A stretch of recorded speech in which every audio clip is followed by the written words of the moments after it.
Welcome to Think Big with Dan and Qasim. Join hosts Dan Melnick and Qasim Masood as they explore big ideas, limitless possibilities, and engage with visionaries, entrepreneurs, and thought leaders who dare to dream big, get inspired, motivated, and find practical tips for personal growth.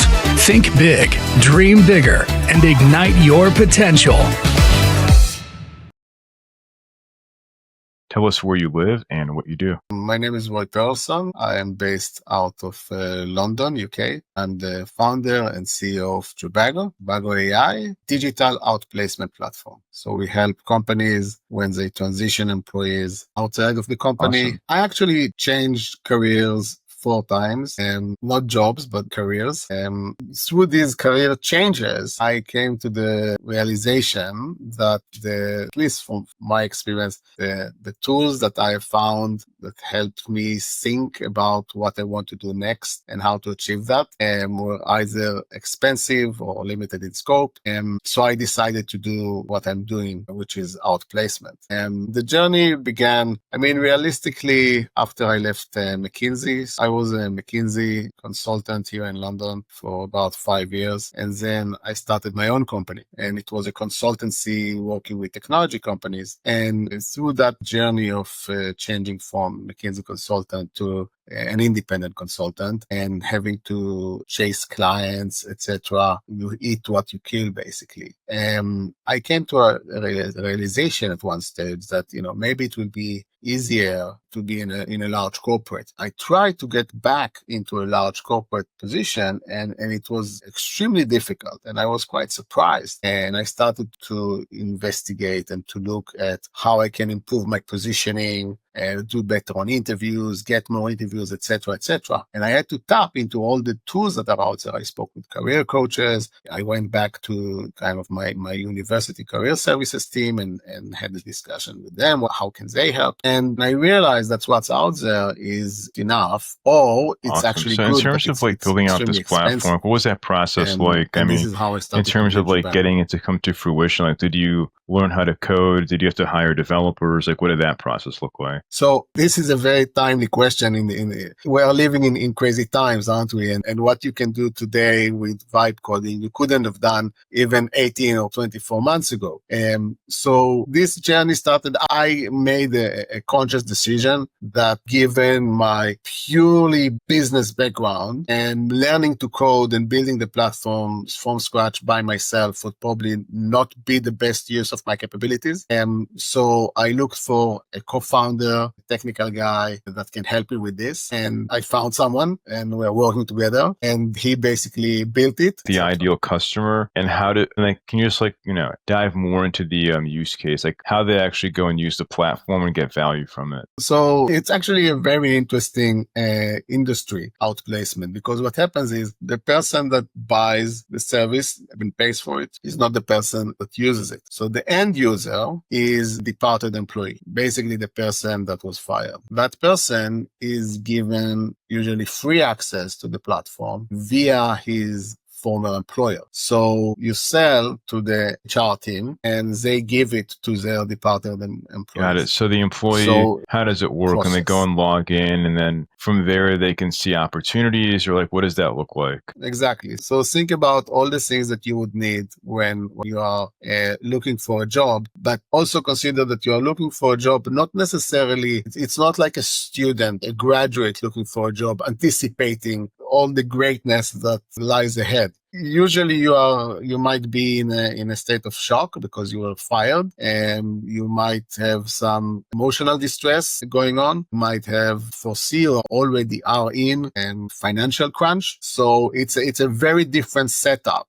Being fired to just looking for a job as a graduate, for example, or someone who just wants to get a better salary or change his career, etc. So the platform solves for many of these elements. Yes, you have all the traditional kind of update my resume and search for jobs. And today, the amazing things that you can do with AI around textual documents. These things are so easy. Many things people can do by themselves on ChatGPT and Claude and the like. But in addition to this, we have a community. So we connect you with other people who might be in the same situation like yourselves. We have a financial solution. So we have a financial partnership that allows some support around that. And we also provide courses and training to upskill yourself through a dedicated LMS, a learn and learn platform. So it's really this holistic view of that person who lost Got his it. job. Do you see most of your customers right now like in the UK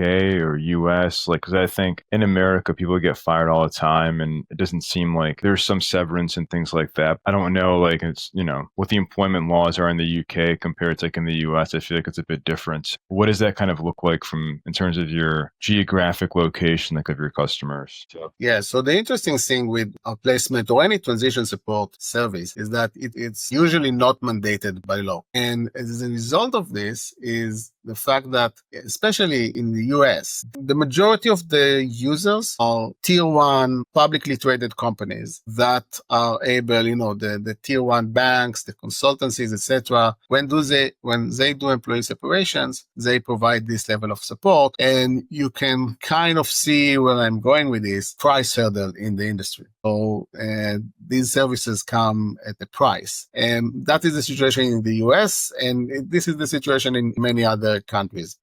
So it's not a legal thing. It's an employer branding thing, an employee experience thing. And companies that are willing to invest in this are providing it. And right now, what we are doing is we are kind of globalizing it in the sense that the platform is multilingual and can be used anywhere in the world. You can upload your CV or you can chat with it and ask questions about your career in any language.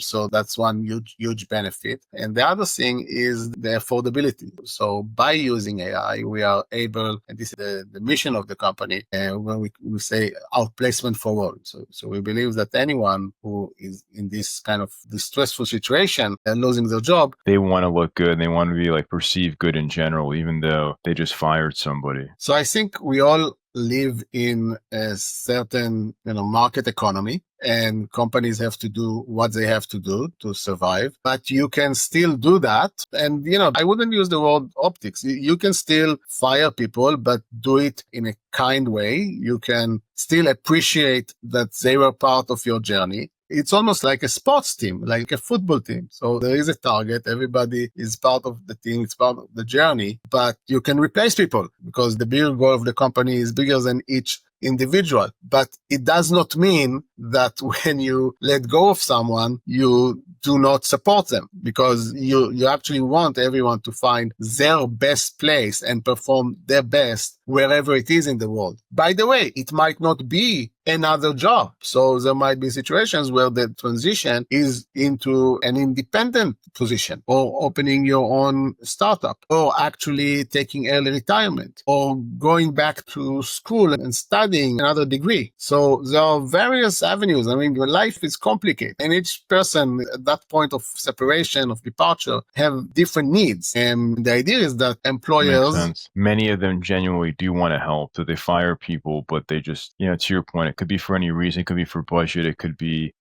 things change. I mean, obviously in technology, we see it often where people are working on some sort of legacy system and they switch systems and they might not need those people who are supporting that system, right? So they just want to help out the people on their team. And, I think sort of to your point as well, it's like a lot of it is sort of like a small community, like, people talk. So it's better not to, be a jerk if you can kind of like avoid it. If you can help people out, then why not? Yeah, I mean, the amount of money and effort that HR teams put into employee experience, whether it's some nice the team dinner, team events, gifts, swag, whatever, a lot of money goes in both large and small companies into making your employees feel better about the workplace. And if you think about it, this kind of support at the moment, which is probably the most crucial for the employee, because they are faced with a very difficult situation. And then I guess just back to my earlier questions, I guess like as of right now, are most of your customers in the US or in Europe? Like, where do you see most of your customers today? Like, if you can kind of share with our audience, like percentage breakdown of where you're seeing like the most traction. Yeah, so we are based in the UK, but we are targeting globally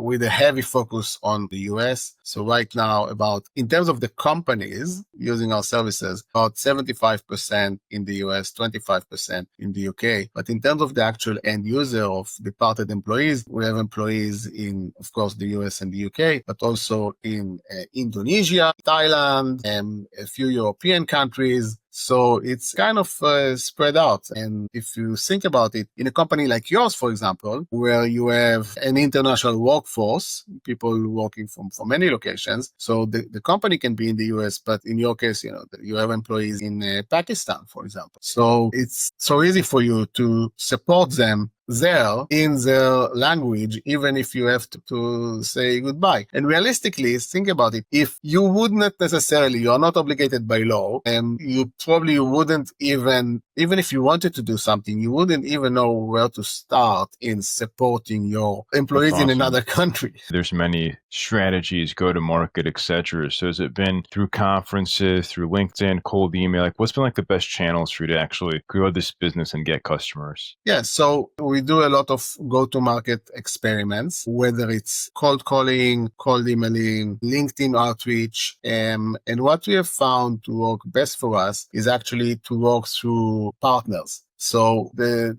are a lot of HR consultancies out there providing either fractional, and I was mentioning HR consultancies that provide a plethora of services to their clients, but do not necessarily offer outplacement or employee transition support. And to do that, they would normally have to contract or hire someone into their team that would be a career advice, a career coach, or source out an outplacement provider. And we offer them an opportunity to collaborate with us, to partner with us, and offer this service as a win-win, as a revenue generating opportunity for them. They are already in discussions with the clients. They already have trust of the HR, the internal HR team, or the owner, or the CEO. And therefore, it's pretty easy for them to offer this service for sure. if they know that an employee transition event is coming. Now,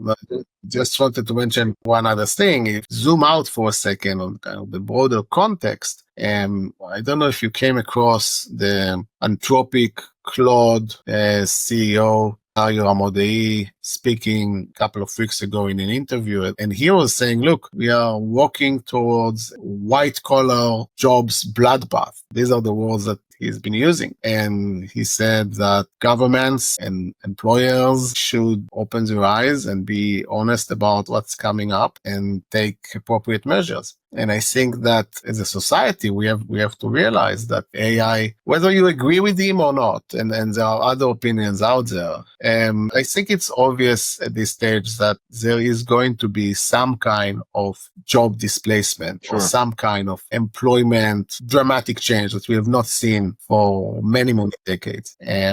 So, solutions that would support employee transitions. So what is the one biggest piece of advice that you wish you knew? I think that the go-to-market sophistication that is required these days is quite significant. So even if you kind of cover all of your basics, I've been doing business development and sales work and commercial work for many years as an independent consultant. And I kind of have good grasp of all the basic things with, as you mentioned, cold reach out and conferences and marketing, etc. But the level of sophistication that is required today and the level of sophistication that you can actually achieve with AI tools to target the right people and to have a compelling message that actually goes through the noise.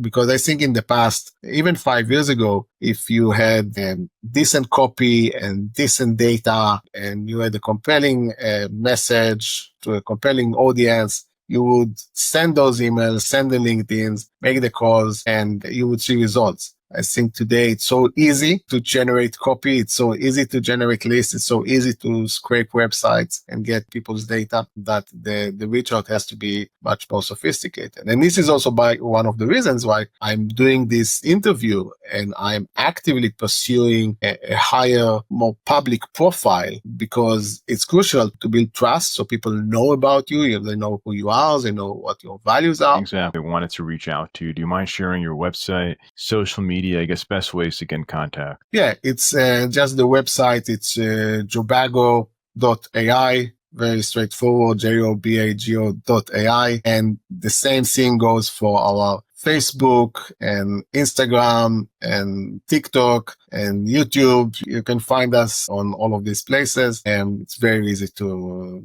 and actually, if you actually go on Google awesome. and you Roy, write thanks so much for your time AI today. outplacement, we are number one. Awesome. Well, that was Thank it. you, Yeah, Dan. It thanks was for doing the amazing to show. be here.